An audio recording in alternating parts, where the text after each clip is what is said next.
Hello，各位粉絲朋友，大家好啊！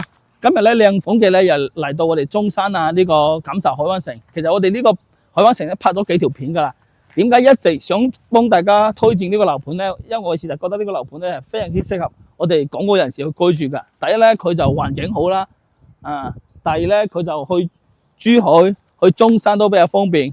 第三咧佢仲有我哋嘅樓巴車翻到我哋香港噶。加上佢依家賣緊呢個第9期，樓下嘅鋪頭係非常之成熟噶，落樓可以生活得到噶。咁今次呢條片咧，就因為佢推出咗2座啊、3座啊、4座啊呢個新嘅棟數，所以就過嚟幫大家拍條片。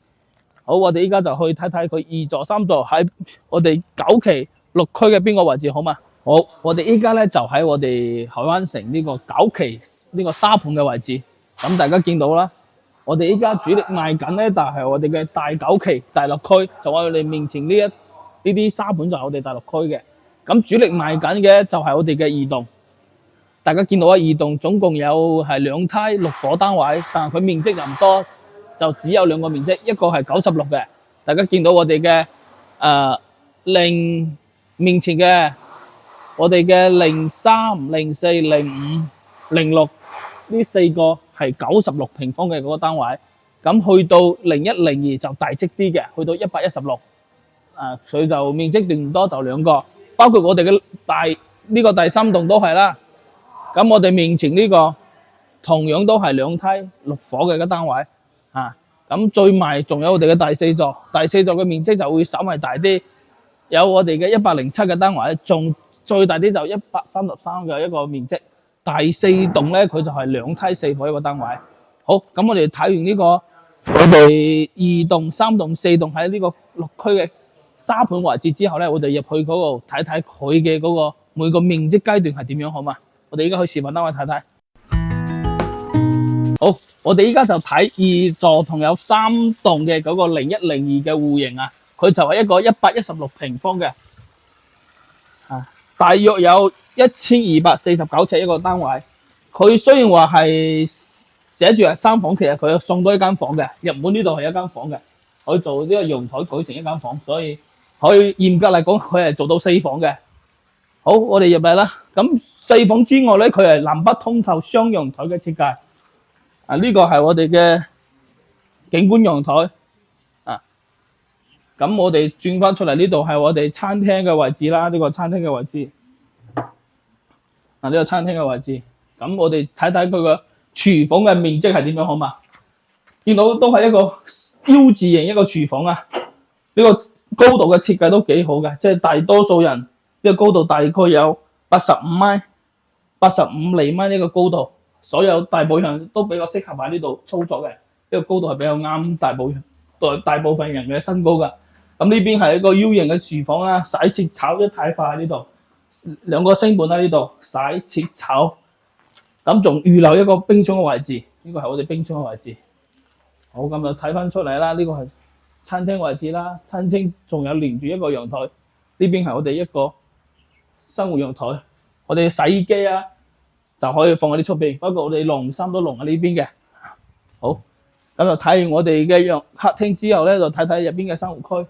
呢入邊咧就有3個房間、2個洗手間嘅，呢個係其中之一個洗手間。再嚟出嚟呢個位置咧，就係我哋嘅兒童房啊。咁我哋見到兒童房都利用咗飄腿嘅位置，所以呢個空間就比較闊，比較做一個客房都冇問題啊。咁再對翻出嚟呢個係一個書房嘅位置，或者係老人房，老人家如果有老人家住喺呢度都冇問題。再嚟呢個就係我哋嘅主人房。主人房咧，我哋就冇打到呢個飄腿啊，所以呢個飄腿仲可以放啲嘢喺呢上邊，喺呢邊上邊坐啊都 OK。咁呢個主人房嘅空間係比較充足嘅，佢做到一個3邊嘅落床位啦，仲有我哋鏡頭轉過嚟呢度睇睇，佢仲有一個洗手間，然之後去到洗手間中間咧，仲有做到2排嘅嗰個衣櫃喺呢度。好，我哋鏡頭推入去睇睇。所以呢個主人房咧係面積係比較大嘅，一般嚟講係比較足夠去一家3口或者4口去使用嘅。好啦，我哋出嚟呢個就係我哋0102單位116平方嘅一個面積。我哋再睇睇03040506嗰個單位係96平方嘅，睇佢個設計係點樣好嘛？好，呢個係我哋另外一個面積係96平方嘅，大約有1040尺嘅一個單位啦。我哋入嚟睇睇個設計啦。咁入門見到呢排都係做咗一個衣鞋櫃、玄關櫃嘅位置。再入嚟呢個係一個廚廳設計啊，96平方嘅廚廳設計。我哋先睇睇呢個廚房啊。哦，呢個廚房呢啲櫥櫃都係我哋嘅一個交樓標準，全部係交樓標準。咁呢個廚房仲有個生活陽台喺呢邊。咁我哋嘅雖然有個生活陽台，呢個唔係好大啊，但係可以令到呢個廚房更加之通風噶。我哋嘅洗衣機都可以擺喺出邊，有個細陽台係比較好噶。好啦，咁我哋呢個96平方佢最大嘅特點就係呢個陽台啊。呢個陽台係呢個我哋大景觀陽台，佢連住我哋一個其中之一個客房啊。呢個陽台可以連住其中之一個客房嘅。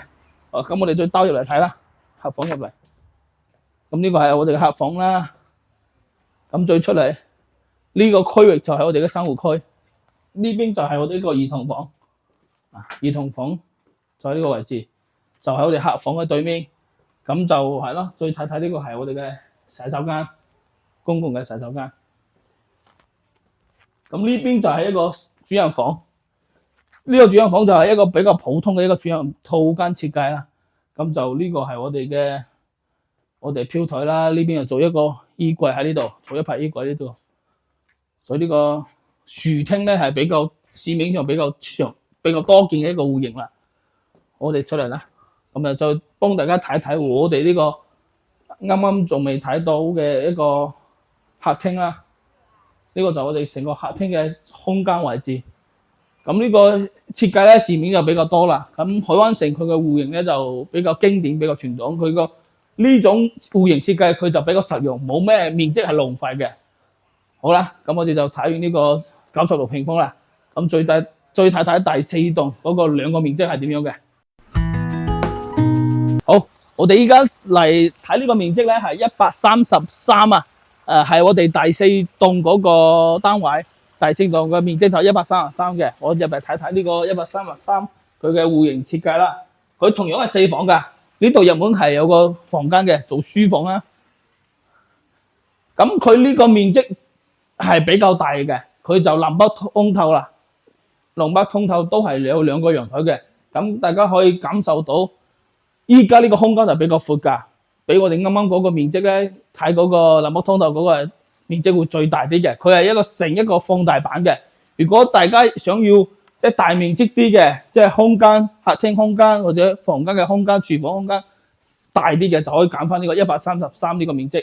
咁睇睇下呢個廚房更加之大啦。呢個轉山操作全部冇問題。咁呢個兩個星盤喺呢度啦。咁呢個洗切炒冰箱位置喺呢度，呢啲櫥櫃全部係交樓標準，交付嗰陣時都係有㗎。再睇睇我哋生活區嘅嗰個3個房間嘅面積係點樣。咁呢個係洗手間，同我哋啱啱嗰個有個唔同，佢就做到一個乾濕分區一個設計。呢度有一道門㗎，到時候呢個門可以關起身，即係然之後3分區嘅。呢度仲有多個玻璃門，即係你花灑入邊、馬桶嗰啲出邊，咁呢度仲有個門關咗之後，刷牙洗邊嗰啲出邊，即係唔使會影響到嘅，互不干擾啊！再睇啦呢個，同樣呢個陽台係連住我哋呢個客房嘅，呢個面積係133，呢個面積都係一個長條形嘅一個陽台。好啦，睇完呢個書房，呢個係我哋嘅兒童房，再睇睇。兒童房都會大啲嘅，比啱啱嗰個面積都會大，好明顯感受到係比啱啱嗰個係大嘅。再睇睇我哋嘅主人房係點樣嘅，好嘛？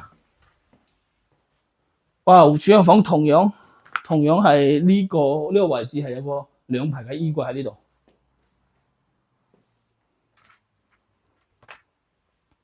好，我哋就海灣城咧，佢嘅戶型呢幾個戶型嘅設計都比較簡單。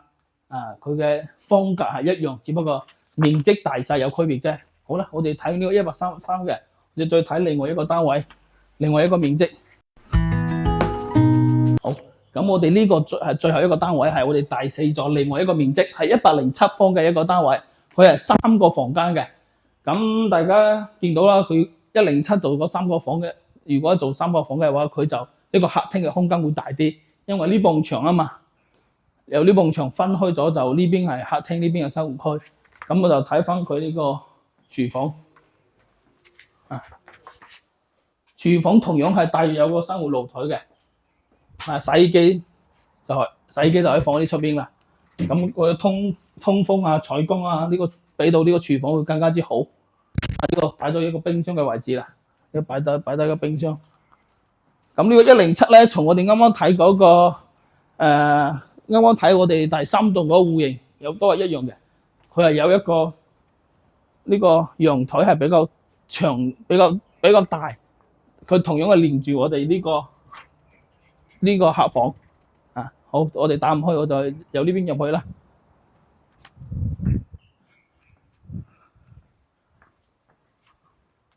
呢個係我哋生活區呢個公共洗手間啦，我哋鏡頭睇睇，參觀下。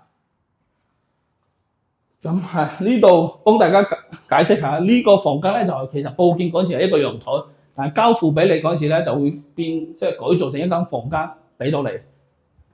好，咁我哋呢度再睇睇。嗱，大家鏡頭睇到啦，佢係連住一個我哋嘅陽台嘅。好，呢邊就係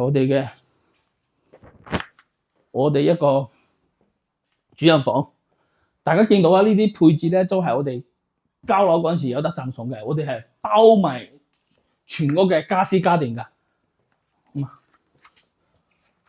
好，我哋好就推嚟啦。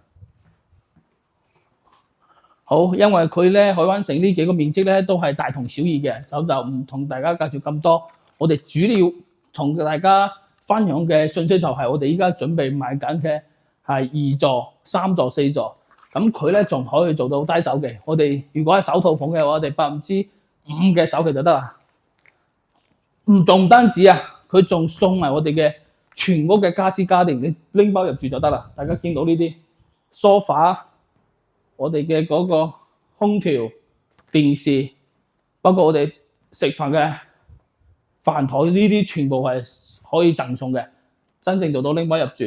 好啦，咁我哋如果大家想要車位嘅話，加多3萬蚊，仲有一個產權車位送到俾你。好，咁我哋今期呢條片就嚟到呢度啦，我哋下一期再見啦，拜拜。